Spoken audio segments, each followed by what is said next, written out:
Mr. Chairman, members of the Commission, it is my honor to sit here before you today, and I wish you Godspeed in your deliberations and conclusions. I would like to acknowledge the men and women who are in our military and who are defending our nation as we sit here to discuss the many prices that we pay for the Homeland Security.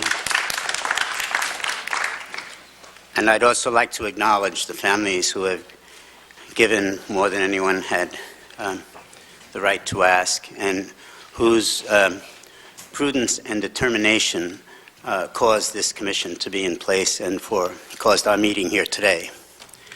In a haphazard joining of time and place, I found myself at Ground Zero early on the morning of September 11th.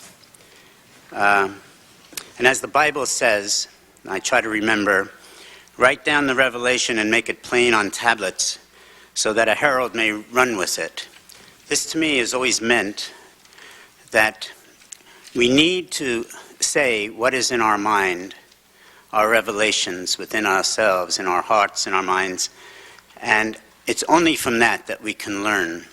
And if we're politic or circumspect or our motivations are not clear, I don't think that we can learn very much. And in the emergency professions, to learn is to save future lives. From the second hour after the attack and for 57 consecutive days at the World Trade Center, I spoke to hundreds of people who worked at various levels of responsibility, from the top commanders of both the fire and the police departments to the men and women sifting through the pile. And in all of that time, and to this day, there is a singular question that gnaws at my understanding, and that is, why is there such a disparity in the loss of life among the first responders? Something went wrong, but because of the great respect for the maelstrom of sadness that entered all of our lives during that period, it wasn't a question that one would ask. And the slightest suggestion of criticism would be unacceptable and wrong amidst such historic heroism. Since that terrible day, though, because of an evolving accumulation of facts, the management of the emergency can now be fairly questioned. I have reluctantly come to the belief that the crisis at the World Trade Center was worsened by the uncooperative connection that exists between the police and the fire departments. I believe that the age-old antagonism between these services have become institutionalized. And though its beginnings are murky, somewhat like the beginning of day as it evolves from night, the rift was created by the establishment of two special rescue organizations, one in each of the two largest emergency service teams in the world. And it intensified in 1988 when a helicopter went into the East River, killing one and injuring four, and the firefighters were ordered to sit on the side in their scuba gear. And people were outraged, and Mayor Koch ordered an investigation by Deputy Mayor Stanley Brezhnev, which supported the firefighters, and then that recommendation was ignored. And then in 1990, spurred on by Mayor Dinkins, protocols were signed by both departments. The protocol would work, Mayor Dinkins promised, because it involved persons of goodwill. But they were quickly forgotten. And another agreement was made by Mayor Giuliani, who spoke of it earlier, in 1997. And it was ignored for the most part. Any analysis of 9/11 will show that the fire and police departments, both charged with protecting life and property in the city, could hardly be said to be working together, though there was overwhelming individual greatness in both departments. The rescuers recognized the dangers, yet they did what was asked of them. We know that a firefighter left a prognosticating note for his family in a firehouse, and that police officers helped victims out of the buildings and then re-entered only to lose their lives. A policeman friend of mine was suited and roped to be lowered from a helicopter to the roof of the South Tower, only to be redirected at the last moment.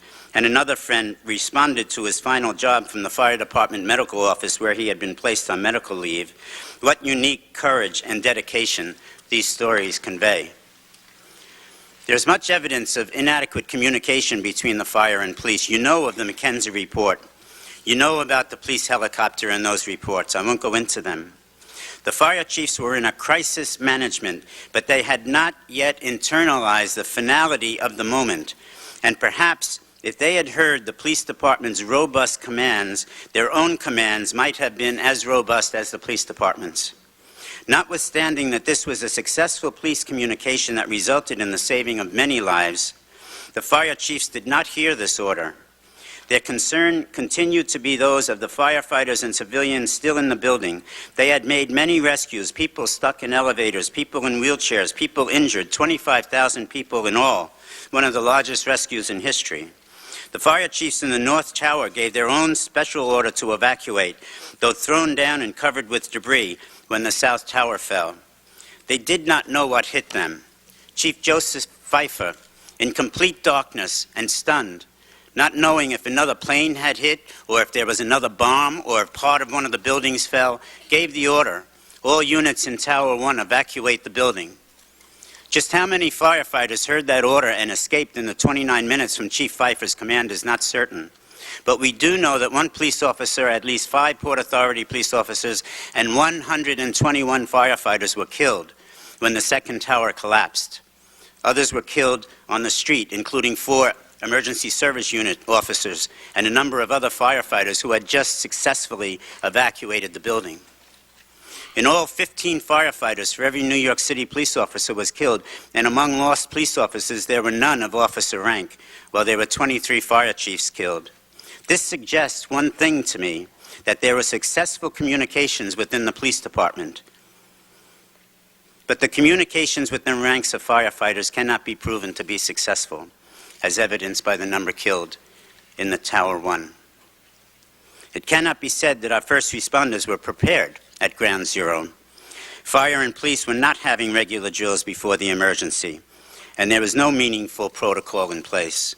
Because information was not shared and the services did not interact in a predetermined and agreed-to manner, the firefighters and the police were not given the opportunity to work in a viable emergency system.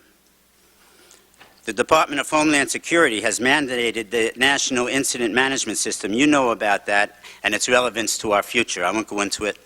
You have to sum up now, Mr. Smith. Your time is up. The city has just accomplished this new protocol, but it's not the answer.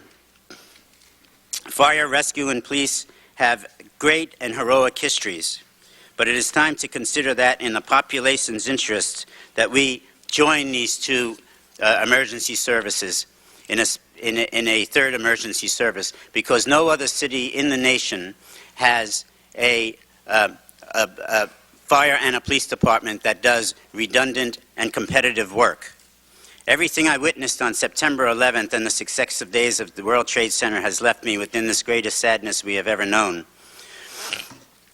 A more grateful and a more inspired person.